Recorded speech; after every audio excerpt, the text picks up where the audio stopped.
Bienvenue à toutes, jour 2. Aujourd'hui, on va parler de l'équilibre financier. On- Hier, on allait un peu en détail sur la prospérité. On a défini en fait la prospérité. On a défini le but de la prospérité. On a défini même pourquoi en fait, n'est-ce pas, il fallait être prospère. On allait aussi jusqu'à expliquer, n'est-ce pas, comment aussi vouloir être prospère et quels étaient même les différents buts de la prospérité. C'est ça que je dis un peu plus tôt sur les talents. Ça rejoint aussi en fait le pourquoi et le comment de la prospérité. Mais aujourd'hui, on va aller en fait parler de l'équilibre financier. Et ça joue dans les deux rôles, hein, dans tes finances personnelles et dans ton entreprise. Les entreprises comme L'Oréal ou les grosses corporations ont d'autres ratios qu'ils utilisent afin de mesurer si leur entreprise est prospère ou alors elle a cet équilibre financier là. Nous, on va parler de la vie personnelle. On va parler des finances personnelles. On va parler en fait de ce que tu peux faire, n'est-ce pas, dans ta vie personnelle afin d'atteindre cet équilibre financier. On peut également utiliser ces ratios-là, mais sauf pour les entrepreneurs, que je vais peut-être aller mettre ça en exergue parce qu'il faut qu'un entrepreneur également ait une entreprise qui est prospère. Mais ça commence d'abord par toi-même qui est un chef d'entreprise. En tant que chef d'entreprise, est-ce que tu sais gérer ton argent? Si tu connais même les postes de dépenses que tu peux faire, qui peut me propulser ton argent, est-ce que tu sais même comment, en fait, mettre des outils de contrôle en place pour que tu aies la capacité, en fait, de vouloir vibrer rapidement ou réduire rapidement si tu le peux quand il y a quelque chose qui se passe mal. Est-ce que tu sais même ce qu'il faut aller faire afin de multiplier ces actifs-là le moment venu? Donc voilà autant de questions que je vais répondre aujourd'hui, n'est-ce pas, avec vous, quand il s'agira en fait de parler de l'équilibre financier. Voilà quelque chose que je pense qu'on peut aller, on va aller parler aujourd'hui. J'ai un agenda assez très simple. On va parler de l'introduction rapidement des objectifs, comment équilibrer ses finances. Conclusion, on va se faire un rapidement, un merci. D'accord, comme c'est une formation, je calcule aussi le temps. Et pour moi, c'est aussi important de rester dans le temps de chaque partie, quoi, n'est-ce pas? Alors, donc pour l'introduction, allez très rapidement, simple. Équilibrer ton argent te permet de vivre la vie sans stress financier. Ça, c'est sûr. Comme dans chaque entreprise, en fait, il y a toujours un temps sacrificiel, même dans la vie. Quand un entrepreneur se lance, il doit bâtir, il doit aller travailler, il doit aller chercher les contrats. Il doit charbonner, comme on dit au Québec. Il doit travailler dur. Mais après, à un moment donné, il doit se stabiliser. C'est pour ça également que dans certains pays, comme les pays de l'Europe ou de l'Amérique du Nord ou de l'Asie, certains pays, en fait, au début, ils soutiennent l'entrepreneuriat. C'est-à-dire que, bon, il a quand même, c'est quand même lancé, mais on va aller le soutenir pour sur 1 an ou 2 ans, le temps qu'il puisse en fait équilibrer cela. Et quand il aura décidé d'équilibrer cela, n'est-ce pas, on va le lâcher, sachant qu'à une période donnée, son entreprise est obligée de se stabiliser. C'est quelque chose que c'est important. Donc, on ne te demande pas, on te le dit, n'est-ce pas? Donc, tu es obligé, en tant qu'entrepreneur, de te battre tes 24 mois. Ça, c'est ça. Parce que tu peux te battre de l'aide de zéro mois à 24 mois. Au bout de 25e mois, on dit que non, tu es bon, quoi. C'est pas comme un bébé qui naît. On apprend un enfant à grandir, à manger, à ramper, à faire tout ce que ça fait. Mais à un âge, on le lâche. On supervise à distance.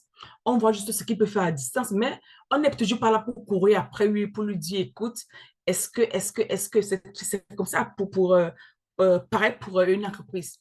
Tu es au début, on te soutient, on te donne les outils qui vont te permettre de te stabiliser, mais après on te lâche. C'est la même stratégie dans notre vie personnelle.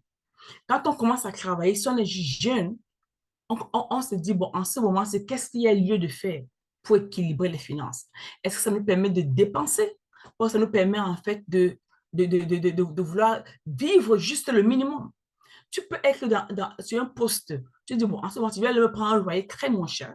Tout ce que je dois faire, c'est de rester tranquille dans mon coin et puis travailler et économiser. Et dès que je vais finir d'économiser, je vais peut-être aller m'acheter une maison ou alors aller investir. Mais en attendant d'abord, je ne sors pas beaucoup, je ne mange pas dehors, je ne prépare à la maison, je ramène de la nourriture au boulot et je ne me prends pas la tête dans ces circonstances. Mais pendant que je travaille, je me prépare. Parce qu'il faut que dans 1 an ou dans 2 ans, j'ai quand même une maison sur place, ou j'ai quand même un terrain sur place, parce que même au Canada, même en Europe, on achète des terrains, hein. C'est le même principe en Afrique. Tu vas acheter un terrain au Canada, tu construis ta maison. On ne t'impose pas les maisons construites. Si tu as tes moyens, tu achètes ton terrain, tu te construis. Comme en Afrique. En Afrique aussi, tu peux acheter une maison déjà construite, si tu veux. En Europe, pareil. En Asie, pareil. Si tu achètes ton terrain quelque part, ou alors tu peux même faire un crédit ça à la banque, tu achètes ton terrain. Et également, tu finances la construction, ou la banque te la finance la construction, c'est l'un ou l'autre. Vous voyez? Mais il faut venir aussi avec ça, avec un plan de vie et une vision, n'est-ce pas, pour sa propre vie. Pour les gens qui n'étaient pas là hier, c'est moi, me voici. Je suis Inès English, je suis leader financière, je suis accélératrice de bénéfices. J'aide les entrepreneurs à avoir une gestion efficace de l'argent. Donc, mon focus, ma niche, ma cible, n'est-ce pas, ce sont les entrepreneurs. J'aime tellement travailler avec eux que c'est trop fun pour moi, n'est-ce pas, de venir les aider à vouloir équilibrer. J'ai 2 objectifs sur cette formation. La prospérité. On a passé 1 heure à peu près hier à parler de la prospérité en franc. Et cette prospérité-là, en fait, ça permet, n'est-ce pas, de venir, d'être conscient, en fait, de pourquoi tu es sur la terre. Tu ne peux pas dire que tu as une vie tant que tu ne prends pas conscience de ce qui est dans ta vie. Sinon, tu passes la vie. Pour que ta vie se réalise, alors pour que le plan de Dieu sur ta vie se réalise, il faut que tu prennes conscience de ton identité. Il faut que tu saches qui tu es, ce qui existe en toi et pourquoi tu es même là. Voilà, c'est 3 questions auxquelles tu dois répondre. Comme hier, je dis également que pour moi, le secret se résume en 3 choses. Ta bonne relation avec Dieu, avoir l'argent te permet de vivre et de t'occuper des autres autour de toi. Et la 3e chose, avoir un mariage qui est parfait. Même si ce n'est pas parfait, mais au moins tu as la paix. Que ce soit pour une femme ou que ce soit pour un homme. Quand tu te maries bien, quand tu as ton argent et quand tu as une bonne relation avec Dieu, franchement, il y aura beaucoup de maux, beaucoup de fausses maladies qui ne vont pas t'atteindre. Et tu vas transmettre également sur plusieurs générations. C'est la même chose. Quand tu as des objectifs pour devenir prospère, tu vas travailler. Tu dis, bon, moi, je suis condamné à réussir. Pour les gens qui ont assisté à la conférence du 19 juin, c'est ce que Dr. Dorian a expliqué dans son histoire. Que parce qu'elle savait qu'elle était condamnée à réussir, le rejet de son père ne l'a pas empêché d'aller vivre, d'aller se battre, de devenir médecin. Alors qu'avant même sa naissance, elle avait déjà un handicap de succès. Mais elle a mis ça de côté, elle allait traverser. Parce qu'elle savait pourquoi elle était sur Terre. Quand tu ne sais pas pourquoi tu es sur Terre, tu traverses la vie. 2e chose, atteindre un équilibre financier. Pourquoi atteindre un équilibre financier? Parce que tu as un salaire et de 2, tu as les charges. Comme je disais, même les corporations, même les entreprises normales, voilà le souci même des entreprises aussi. Comment atteindre un équilibre financier en tant que L'Oréal, en tant que IBM, en tant que Microsoft, en tant que, je ne sais pas moi quoi d'autre. Vous voyez? Donc, en tant que McDonald's, en tant que KFC, en tant que le groupe Plaza, comment équilibrer? Voilà souvent le stress, soit des propriétaires, soit des investisseurs ou des actionnaires. Parce que c'est à eux aussi qu'on remet beaucoup les états financiers et le directeur des finances doit aller être sûr que l'entreprise est équilibrée financièrement. D'accord? Est-ce qu'il y a des questions? Le volume est bon? On met un en commentaire. Un. Le volume Si le est volume est bon, le bon. volume est bon. Le volume est bon. D'accord. Merci. Bon, maintenant, alors, maintenant, j'ai une prospective générale ici là pour vous, les amis. Et dans cette prospective générale-là, moi, vous savez, j'ai tellement travaillé dans ma vie et je suis très fière de le dire parce que j'ai travaillé dans plusieurs entreprises. Vous voyez, je suis née au Cameroun, en Afrique. J'ai étudié au Cameroun. J'ai passé mon enfance au Cameroun. Après, je rebondis en Europe. Et là, je suis en Amérique. Donc, j'ai été exposée très tôt. Il dit, mais si j'ai travaillé dans plusieurs industries, moi, je dis toujours aux gens qui me connaissent, c'est quand tu es dans mon ventre que tu sais ce que je suis. Quand tu me vois à distance, tu n'as aucune idée. Je dis aucune idée de ce que je suis. Mais c'est quand tu es franchement proche de moi que tu sais, en fait.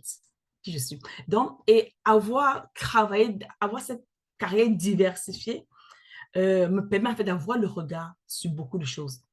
Est-ce que ça a été facile? Donc, j'ai choisi certains de mes postes et Dieu merci, Dieu me les a accordés dans mes prières, mais aussi, je ne savais pas en fait ce qui m'attendait. C'est pour ça que je choisissais. J'ai vécu beaucoup d'autres choses et j'ignorais que ça allait être ça. D'accord? Et quand on a une prospective générale dans sa vie, on ne se laisse pas distraire. On reste très concentré. Quand tu veux équilibrer tes finances, tu as un cahier. Il faut se prendre un cahier de notes où tu notes tous les rêves que tu aimerais avoir avant de mourir. Un peu comme le Nouveau Testament, pour ceux qui connaissent ce petit livre de cette partie de la Bible, tu peux ouvrir un petit carnet de ce genre. Tu vas écrire tout le type de rêve que tu aimerais avoir avant de mourir.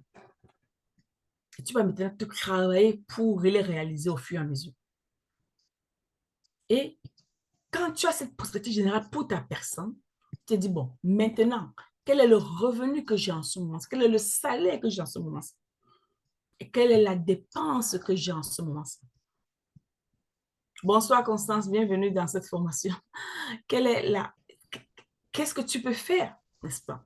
Et pourquoi tu dois équilibrer tes dépenses? Pourquoi tu dois équilibrer tes dépenses?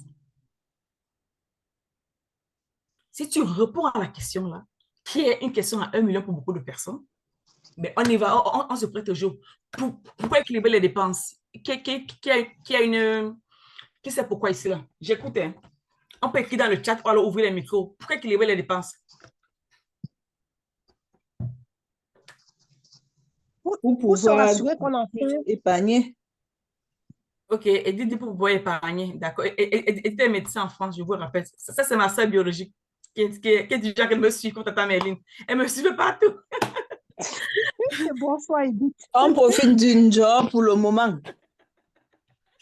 D'accord. C'est ça, c'est ça. Bon, oui, il vas-y, faut, je disais, il faut équilibrer ses dépenses pour en faire bon usage, quoi. D'accord. Qui d'autre? Qui d'autre? Constance, y a qui d'autre? Brigitte, pourquoi équilibrer les dépenses? Constance, pourquoi équilibrer les Je voulais ajouter que quand on équilibre les dépenses, ça permet qu'on évite le gaspillage. D'accord. Merci, Tata. Et coach, Oui, vas-y, Brigitte. Pourquoi j'ai équilibrer les dépenses? la même chose que ma prédécessrice, bien comment. On équilibre ses dépenses pour éviter les dépenses inutiles, pour mieux gérer son argent et pour pouvoir réaliser les objectifs genre, financiers fixés. D'accord. Qui d'autre? C'est vrai que Constance n'aime pas beaucoup parler en public. Elle va peut-être écrire. J'ai bien dit. Bonsoir, coach. Merci. C'est pour mieux gérer son argent. ITEL 5S163, elle dit. C'est pour mieux gérer son argent. Bonsoir à tous. Bonsoir, coach. Bonsoir. Pourquoi équilibrer son argent? Ses finances. Oui, ses dépenses. On équilibre ses dépenses pour éviter le manque en cas de besoin. D'accord. Donc, un peu comme ce mec qui n'aime pas l'abri, quoi. Il y a qui n'a pas encore parlé ici? Monsieur J.N. Phoenix, il était d'avoir là hier. Mon frère, tu peux ouvrir ton micro, mon tonton. Oui, bonsoir, bonsoir. Bonsoir, mon tonton. Pourquoi équilibrer? D'accord. Bon, équilibrer ses dépenses, je pense que c'est pour l'objectif qu'on s'est fixé plus haut et pour éviter déjà d'entrer dans des dépenses inutiles et qui vont nous entraîner dans un endettement D'accord. également et qui va nous aider dans notre objectif qui est d'atteindre l'équilibre financier. Ça nous permettra de viser bien sûr la prospérité lorsqu'on sait D'accord. équilibrer les dépenses. D'accord. J'ai quand même beaucoup de réponses diversifiées. Et le but à la fin, c'est moi, je vais dire atteindre la liberté financière. Parce que certaines personnes n'ont peut-être pas fait le choix de devenir riche. Moi, j'ai fait le choix de mourir riche. Donc, ça veut dire que je travaille avec Dieu dans ce sens-là. Et si tu me donnes les talents pour faire ci, c'est parce que qu'au moins, je puisse au moins mettre les générations à venir à l'abri. Parce que les souffrances que j'ai eues, parce que mon père n'était pas là, donc je ne suis pas née dans ce pays-ci, nos enfants qui sont ici ne vont pas vivre ça, c'est sûr. Parce que nous, au moins, on est arrivés, on a fait des affaires. Si mon père était en France, à l'époque, quand je partais étudier, je ne crois pas que j'aurais peut-être eu, j'aurais habité en université ou alors j'aurais peut-être travaillé comme étudiante. Si mon père était au Canada, quand je suis venue pour étudier, ouais, je n'aurais pas eu vécu la même chose. Donc, au moins, quand on vient, on se prépare aussi pour les générations futures. Comme nos grands-parents l'ont fait pour nous. Parce que moi, mes grands-parents nous ont laissé tous des hectares de nourriture en Afrique. Donc, au moins, ils ont pris la peine de préparer ce champ-là. Donc, et c'est même dans cela que j'ai aussi envie de dire que quand on équilibre nos dépenses, c'est grosso modo, c'est pour dire une chose. Tu rêves d'atteindre la liberté financière. Même si tu ne l'atteins pas, tu seras au moins proche de la porte. Ça veut dire que c'est le processus qui m'intéresse. Hein. Ce n'est pas le but qui m'intéresse, en fait. C'est le processus qui te transforme, qui te donne les connaissances, qui te donne les compétences, que tu vas aussi transmettre, en fait. Donc, si tu n'atteins pas, comme tu arrives devant la porte, ton fils va entrer dans cette porte-là demain. Et aisément. Parce que tu le tires avec toi pendant que tu avances. Tu éduques cet enfant-là pendant que tu avances. Si tu n'as pas le temps d'entrer, que Dieu ne veut pas que tu entres, mais peut-être que Dieu veut que ton fils n'ait pas la souffrance que tu as eue. Pendant la conférence, il y a le docteur Dorian et la coach Edith, la thérapeute, qui parlaient de blessures émotionnelles, de la guérison intérieure. Il y a les chemins dont on traverse dans nos vies qui ne nous laissent pas indifférents. La paix te donne les crochets. Suite à une fausse maladie, comme j'appelle, que ce soit la tuberculose, le diabète, les maladies, en fait, qui se soignent. Les gens vivent même avec ça toute leur vie. Une maman va avoir 50 ans, un monsieur va avoir 50 ans, parce qu'il n'y a pas d'argent pour le soigner. Mais là, tu te dis, non, il faut que ça s'arrête là. Il sera l'unique personne dans ma famille qui va mourir de maladie. Et tu dis ça à ton fils, que demain, là, arrête compte que les gens ont des problèmes. Ce ne sera pas ta portion, ce genre de problème. Et autant tu peux faire le pacte là avec Dieu. Que comme j'ai vécu en fait ces souffrances-là, aucune de ma génération future ou mes descendants ne vivront ça. Que ce soit dans la lignée de mes frères, c'est parce que mes neveux également font partie de moi. Mes enfants font partie de moi. Je ne vais plus. Ils ne vivront plus ça. Ça va s'arrêter avec nous. C'est ça que je dis que si tu n'atteins pas la liberté financière, au moins tu seras proche de la porte. C'est la première des choses. La deuxième des choses, c'est que si tu ne vis pas la vie de tes rêves, tu auras au moins préparé les vies de plusieurs personnes, que ce soit dans ta famille ou autour de toi. Donc, les connaissances qu'on apprend tous aujourd'hui, c'est pour aller distribuer cela. C'est pour aller dire au monde entier, ou alors à nos enfants même, qui n'ont pas la chance de lire les livres de finances, ou alors d'étudier, que voilà ce que nous, on peut faire aujourd'hui. Donc, vous avez toutes les bonnes réponses. Je vais seulement résumer ça ici, là, en un seul mot. Maintenant, comment équilibrer ces dépenses? Ce sera le but de notre formation après. Donc, au fur et à mesure qu'on va avancer, on va expliquer en fait comment équilibrer ces dépenses.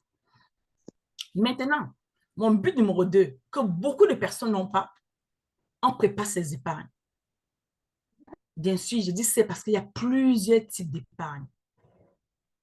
Est-ce que moi, j'aime beaucoup appeler la retraite? La retraite, c'est une forme d'épargne.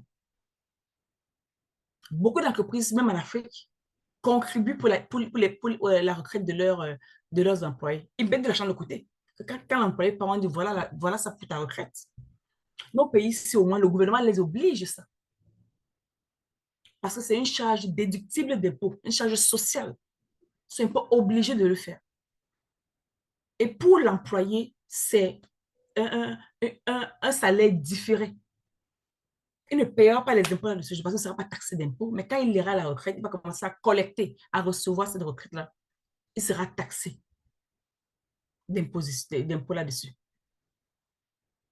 Donc, il est important aussi pour toi de ne pas juste rester focaliser sur l'épargne que l'employeur va te faire si tu es un salarié, mais aussi de te bâtir ta retraite qui sera en complémentaire de ce que l'État, parce que croyez-moi, hein, quand le gouvernement te met cette épargne de côté, il a un plafond. Hein.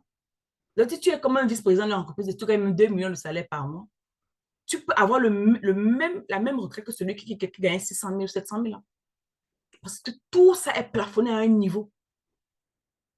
Donc, ce n'est pas ton salaire qui détermine ton niveau de repas. Bien sûr que c'est flexible par rapport à ça, mais plus ton salaire est haut, moins tu as la chance de vivre la retraite que tu veux.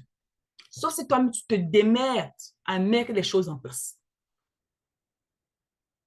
Par exemple, pour celui qui est un vice-président, mais c'est sûr qu'il a une grosse maison, il a une belle maison, il a une voiture. C'est le gars qui a l'habitude d'amener ses enfants à la plage. Peut-être que, voilà, peut-être les 2 mois de vacances scolaires, il a peut-être planifié de voyager avec ses enfants, peut-être au beau soleil, aller peut-être à Dubaï, ou alors en Turquie, ou au Canada, ou en Europe. Voilà. Le gars, il est financièrement correct.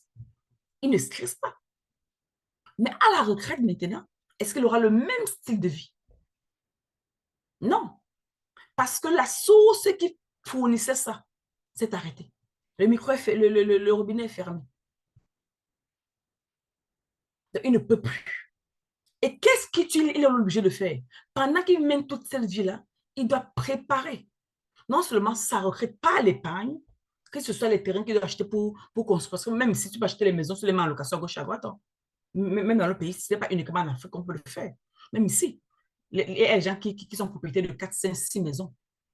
Souvent, même, ils ont tout un parking d'immobilier avec les duplex à gauche et à droite. Lui, il s'est dit que bon, avec ça, maintenant qu'elle ira maintenant à la retraite, il va te vendre ça et ça sera un complément. Parce que voilà une façon d'épargner son argent.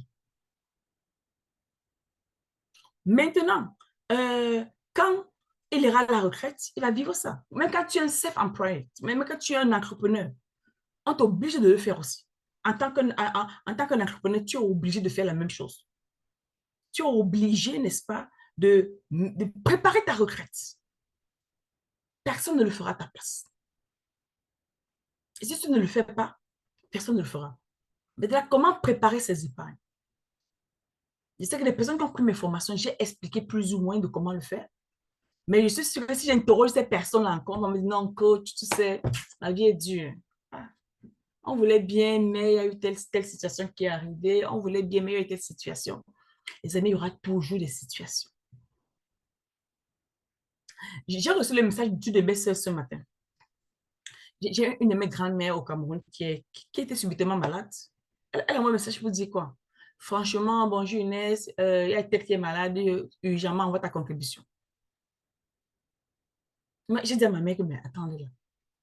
C'est une de mes grandes-mères, mais on dit urgemment, donc les gens pensent que tu as la langue de côté comme ça pour oser les problèmes des autres. Si c'est ma mère qui tombe, oui. On va dire urgemment, c'est ma mère qui tombe. On attend de nous, ces enfants, de faire des affaires. Si c'est mon père qui tombe, parce que mes parents vivent encore, on va dire oui. Vous envoyez urgemment parce que votre papa, là, on l'amène à l'hôpital. Donc, il commence à vous bouger. Mais si on a besoin d'aide, en fait, on va faire de l'aide. Ça, c'est la santé, certes. J'ai envoyé ma contribution. Mais ce que je vais essayer de dire ici, voilà une situation qui n'était pas attendue. Il y a des gens qui se disent qu'on ne peut pas épargner là. Parce qu'il y aura toujours des situations. Celle-là, je ne l'ai pas créée. Je me suis réveillée matin, j'ai retrouvé ça dans mon téléphone. Et c'est mon budget nourriture que je suis allée prendre pour. Parce que moi, c'est ça. Voilà, mon budget nourriture, je vais quand même prendre une partie envoyée comme contribution. C'est pour vous dire que si vous ne mettez pas en place vos épargnes, les amis, il n'y aura rien qui va se faire parce qu'il y aura toujours des situations qui vont se poser. Maintenant, il y aura les types d'épargne qu'on peut faire. J'ai parlé plutôt de la retraite, pour moi, qui est un type d'épargne que c'est important de préparer. Après, il y a la caisse que moi, j'aime beaucoup. Je montre toujours ma caisse. Elle est toujours à côté de moi ici.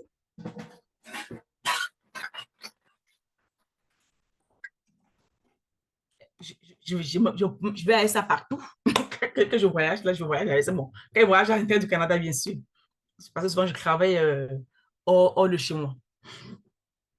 quand tu as la caisse, ça, c'est ça que j'appelle épargne générale. Donc, du coup, tu es obligé de temps en temps, je mets les pièces là. Hein. 2 $, 1 $, 2 $, 1 $. Quand j'ai un peu les pièces, je baisse ça dans cette caisse-là. Si je veux faire les courses, j'ai peut-être payé avec du cash parce que je le fais aussi. Je mets les pièces dedans. Et puis, je reste tranquille. Mais il faut se discipliner. Parce que pour moi, ça commence par là, la discipline.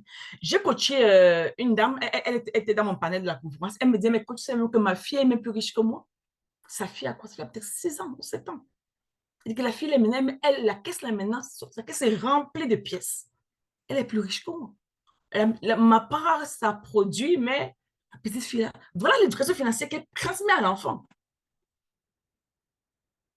Sans faire d'effort. Voilà l'éducation financière qu'elle transmet à l'enfant sans faire d'effort. Imagine une petite fille de 7 ans qui a commencé la caisse il y a à peu près 1 an, comme moi, parce que moi, j'ai commencé à j'avais 9 ans. Au fur et à mesure, ça fait du boulot dans sa tête. Elle n'aura pas envie de dépasser n'importe comment. Parce qu'elle se prend plaisir à économiser son argent. Donc, du coup, elle va dire, ah non, il faut que j'économise. Elle va laisser créer les projets, finalement, pour réaliser, parce qu'elle aura de l'épargne disponible, sans stress. À 7 ans, il me dit qu'elle aura 17, 15 ans, elle n'aura pas le problème des ongles, des baby hairs que les jeunes font maintenant, les eyelashes qui sont en genre façon. Non, elle n'aura pas ce genre de problème-là. Parce que, au fond d'elle, ce n'est pas ça, c'est priorité. D'accord? Maintenant, on va aller parler maintenant du but numéro 3. Le salaire versus revenu. Moi, je viens parler aux salariés plus, c'est parce que je parle des finances personnelles. Je sais qu'il y a quelques entrepreneurs ici. But 3, le salaire. Quel est ton niveau de salaire? Quel est le niveau de salaire que tu as? Est-ce que c'est assez? Est-ce que ce n'est pas assez? Est-ce que ça te permet de t'en sortir? Ça te permet pas de t'en sortir. Quand je parlais du but 1 des dépenses, c'est que tu fais déjà une liste de tes dépenses. Dis bon, mon but 1, dans ma perspective générale, quel est même le point des dépenses que j'ai? Quel est le niveau des dépenses de maintenant? À combien je paye mon loyer? À combien je paye ma nourriture? À combien je m'habille? À combien je paye l'école de mes enfants? Combien je mets de côté pour ma retraite? Voilà mon premier poste d'épargne. Je vois tout ça comme une dépense. Il faut voir ça comme une dépense. Combien je mets de côté pour ma retraite? Et après, tu reviens maintenant. Est-ce que j'ai encore un autre type d'épargne? Si oui, quel est le type d'épargne? Est-ce que c'est mon épargne générale que je vais faire? Ou c'est l'épargne pour projet que je dois d'abord faire? Ou j'ai même un compte d'épargne pour les urgences. Comme je parlais ce matin, il y a une urgence. Une urgence qui n'est pas mon urgence à moi, qui est l'urgence de ma famille. Et que j'ai été interpellée. Mais je suis allée prendre sur ce que je crois facile prendre. Parce que moi, je peux déjà avoir des moyens de réduire le budget de nourriture. Et dit, bon, puis les cas, on prend une partie de la nourriture, puis tu en voiture, reste tranquille. Il y a des gens qui n'ont aucun budget. Que quand on dit qu'il y a un fonds d'urgence, il y a une situation dans la famille où il y a une personne qui est très malade, qu'il faille contribuer, et tu ne peux même pas contribuer. Même dans ta vie, tu as un enfant qui est très malade, tu ne peux pas mener l'enfant à l'hôpital. Et je dis toujours que quand on a des enfants, surtout en Afrique, il faut qu'on ait au moins 2, 3, 4, 5 millions à quelque part pour la santé des enfants. Donc, il faut qu'au fur et à mesure que tu travailles, tu te laisses de l'argent de côté pour la santé des enfants. Parce que personne n'est à l'abri d'une maladie rare ou gravissime, ou appelez ça comme vous voulez. Nous, ici, au moins, on va dire qu'on a l'assurance maladie. Tu es malade, tu prends ta carte d'assurance maladie, tu pars à l'hôpital, tu n'as pas de stress, le médecin te consulte et puis tu rentres. Et puis tu pars à la pharmacie, tu montes ta carte. Voilà. En Europe, c'est pareil. Mais en Afrique, ce n'est pas le même système. Donc, moi, j'insiste beaucoup sur ces deux choses. La retraite et la santé. Parce qu'on peut être en retraite, on ne compte sur personne. Nos pays, souvent, quand tu es à la retraite, souvent, tu peux même pas aller travailler.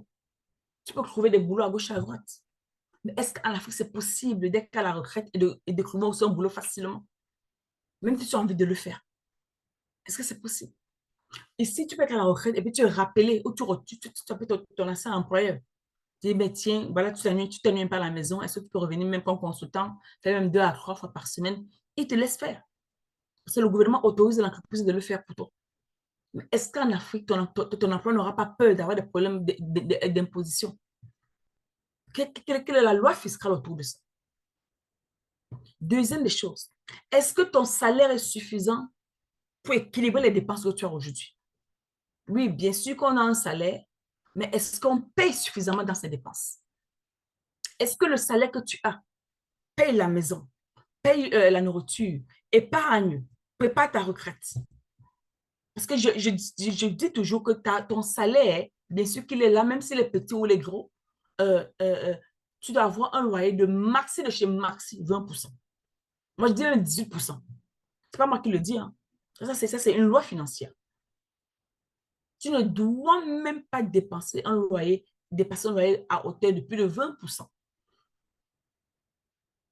de ton salaire. Quand tu le fais, c'est que tu es dans les problèmes.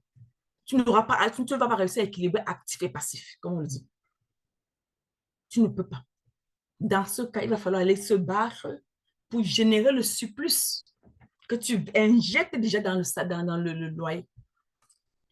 J'ai coaché une dame, elle est médecin, elle a assisté à mes conférences précédentes. Et elle vivait en Afrique, elle vit toujours en Afrique. Elle avait 140 000 francs de salaire en tant que fonctionnaire. Mais elle avait un loyer de 125 000 francs. Quand on en a parlé, elle me dit, coach, je ne peux même pas vivre ailleurs. Moi, je vis dans une chambre, un salon. Et ce n'est même pas dans un quartier trop riche. Je te dis, les loyers sont chers. Elle n'est pas au Cameroun, non, elle est dans un pays en Afrique. Elle dit, je ne peux même pas. Comment tu fais donc pour aller au travail? Parce qu'avec 140 000, tu payes le loyer à 125 000, donc ça 15 000 francs pour jongler. Là, en tant que médecin, on allait mettre en place une nouvelle source de revenus. Elle est nutritionniste. On allait développer en fait les consultations des personnes qui ont des maladies, certaines maladies, et qu'il fallait qu'elle équilibre le régime alimentaire. Et à l'époque aussi, elle était endettée de 4 millions à peu près qu'il fallait qu'elle paie en décembre. Elle rentre dans mon programme en septembre. Je lui ai dit, tu sais quoi, va me chercher seulement 10 000 francs par jour. 100 000 francs par jour, donc soit 10 personnes à consulter chaque jour, à hauteur de 10 000 francs. C'est le prix de la consultation. Et croyez-moi, les amis, au bout de décembre, elle avait réuni son argent.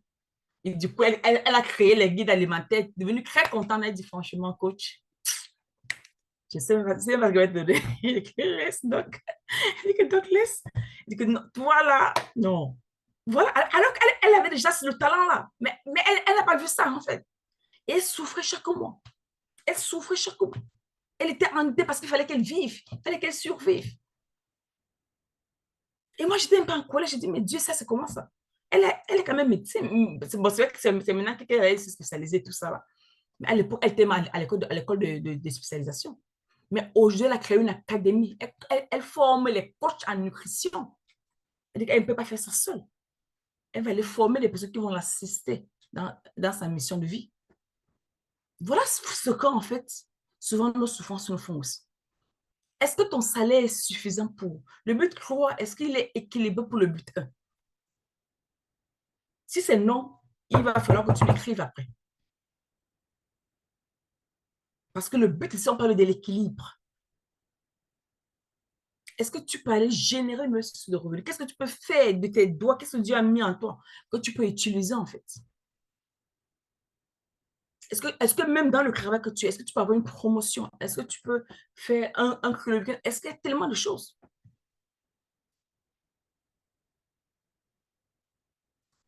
D'accord. Est-ce qu'il y a des questions? Ah, je vois le chat dans le message.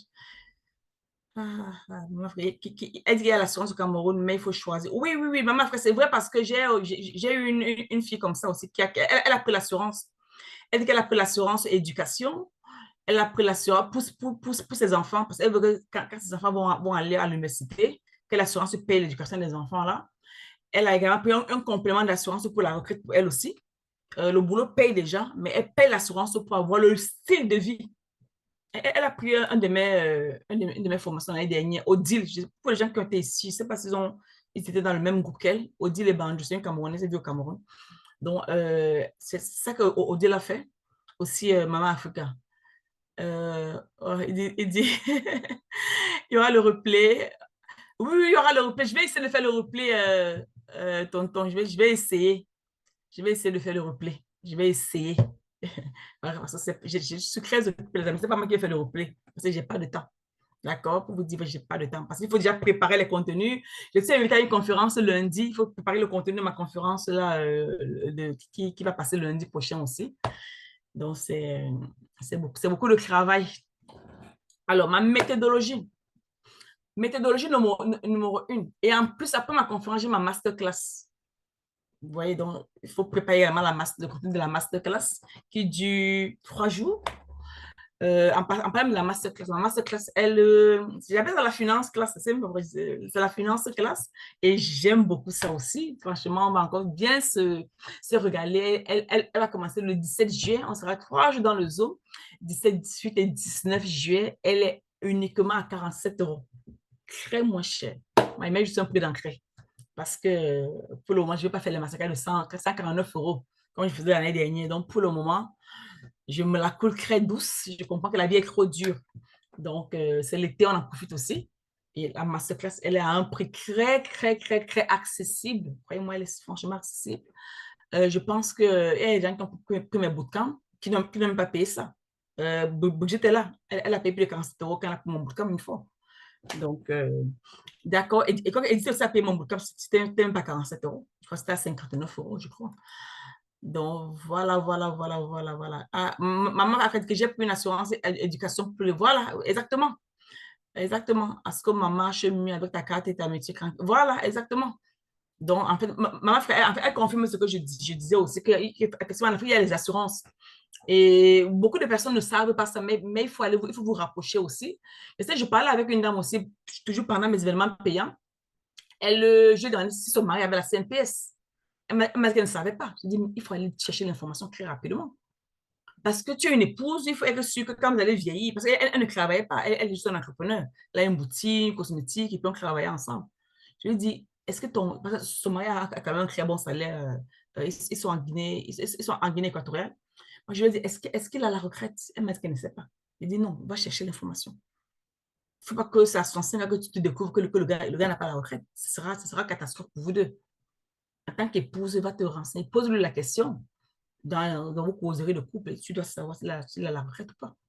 Sinon, vous commencez à mettre les choses en place. Donc là, maintenant, on a travaillé sur un de ces projets de construction à Kribi. Et là, maintenant, les meublés à Kribi. Donc, c'était ça aussi.